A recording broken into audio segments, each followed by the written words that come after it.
नमस्कार, मी उज्ज्वला. मराठमोळी जीवन चॅनलमध्ये तुमचं सगळ्यांचं मनापासून खूप खूप स्वागत. गणपती बाप्पाच्या नैवेद्याची थाळी सिरीज आपण चालू केली होती. पहिल्या दिवसाची आपण पहिली थाळी दाखवलेली आहे. आज आपण दुसऱ्या दिवसाची दुसरी थाळी कशी बनवायची ही रेसिपी बघणार आहे. आजच्या थाळीमध्ये खास गणपती बाप्पाच्या आवडीचे अगदी लोण्यासारखे मऊ लुसलुशीत होटाने खाता येईल असे आपण उकडीचे मोदक खास बनवून घेणार आहे. त्यामुळे रेसिपी शेवटपर्यंत बघा आणि आवडली का लाईक शेअर नक्की करा. तर चला पटकन सुरुवात करू.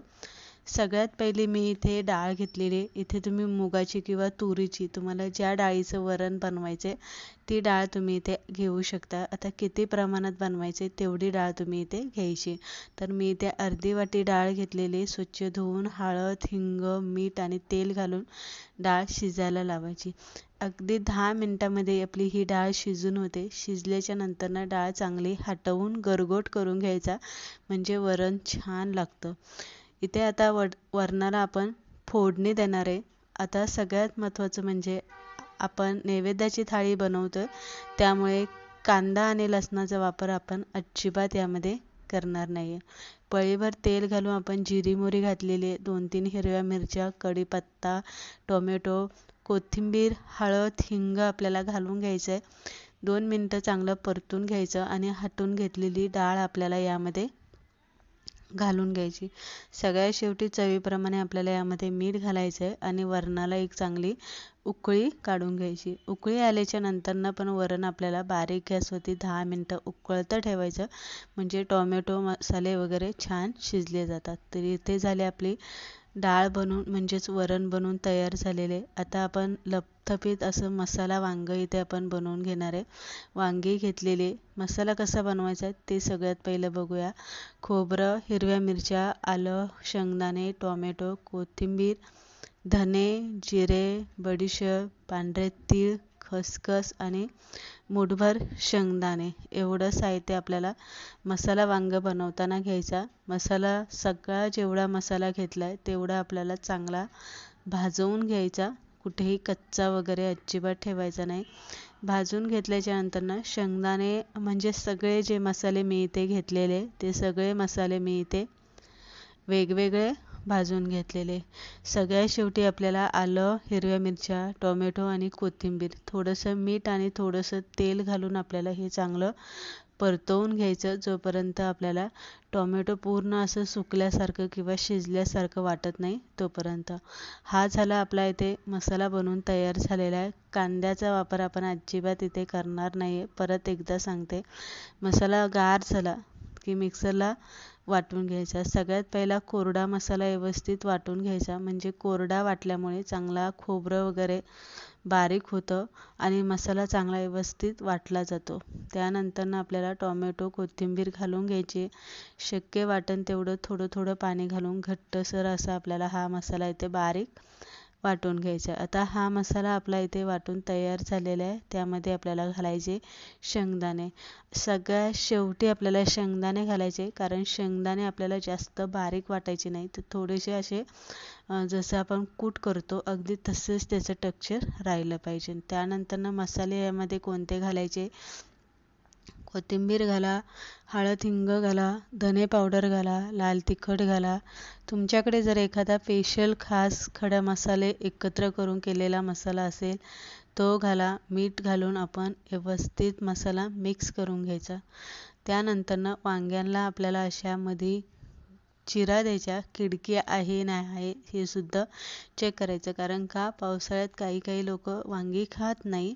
जर तुमच्याकडे वांगी खात नसाल तर तेही ऑप्शन सांगते.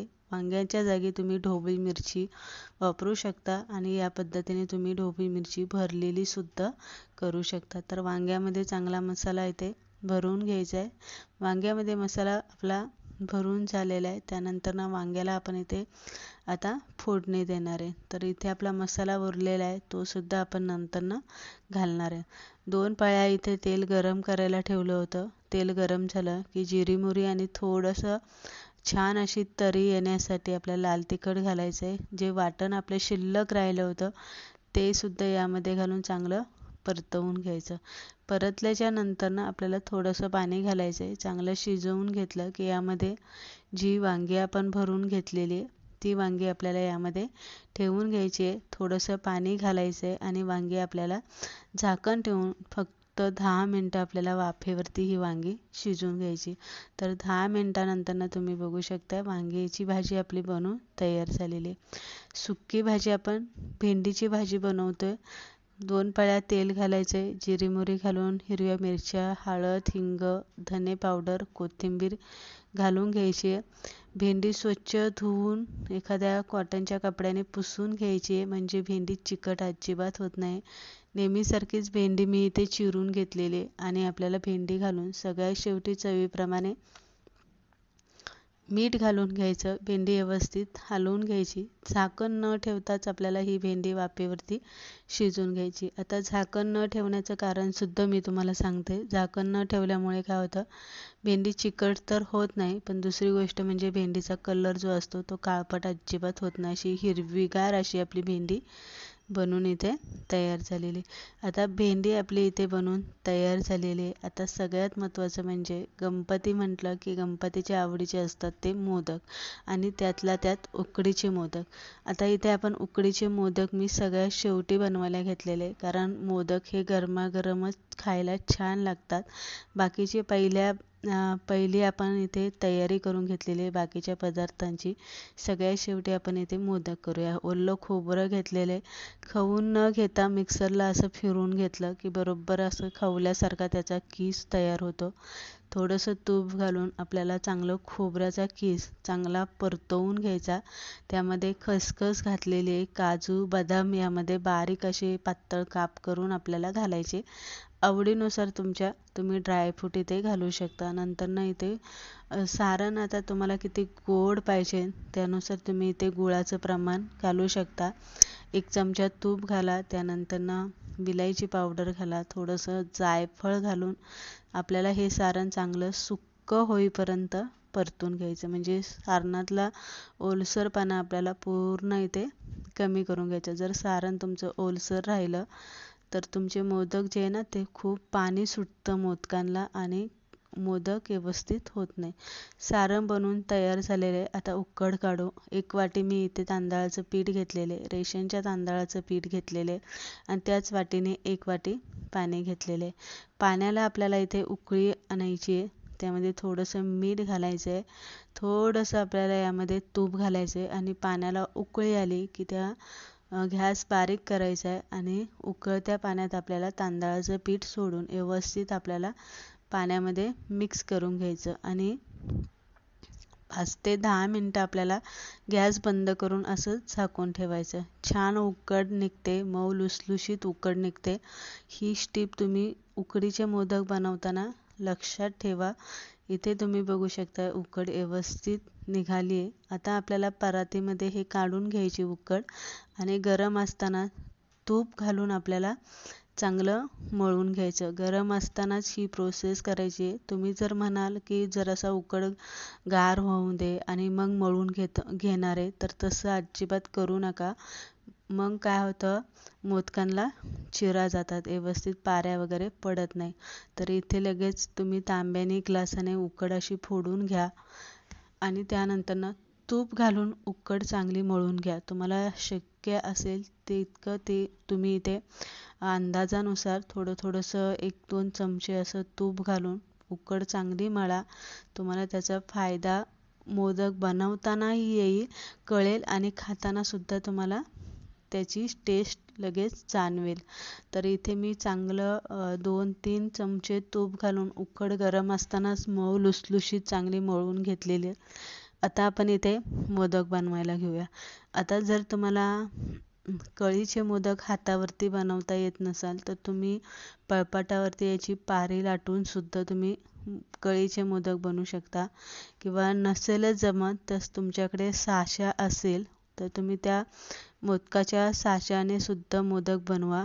आणि साचा नसेल, कळी जमत नसेल तर सरळ आपण जसा पुरणपोळीचा उंडा बनवतो अगदी तसाच उंडा बनवून घ्या आणि आपली जी सुरी असते त्या सुरीने अशी बरोबर असे हलक्या हाताने मध्ये रेषा मारून घ्या. बरोबर तुमचे साच्यातले मोदक जसे असतात अगदी तसे किंवा कळीदार मोदक तुमचे बनून तयार होईल. तर इथे या पद्धतीने आपण इथे काही मी कळीचे मोदक बनवून घेतलेले आणि काही मी साच्यामधून मोदक बनवून घेऊ शकता. घाई असेल तर साच्यामध्येच मोदक पटकन होतात आणि अगदी व्यवस्थित बनले जातात. तर या पद्धतीने आपण इथे बाकीचे मोदक जेवढे आपल्याला बनवायचे अगदी तेवढे मोदक आपण इथे बनवून घेणार आहे. तर इथे तुम्ही बघू शकता उकड छान निघाल्यामुळे कुठेच कळी वगैरे काहीच गेलेली नाही आहे आणि एकदम पांढरं शुभ्र असे आपले मोदक बनून तयार झालेले.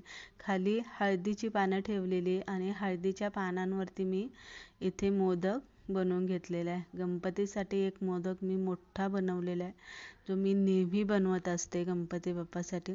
आणि 10 मिनटं आपल्याला मोदक उकडायला ठेवायचे.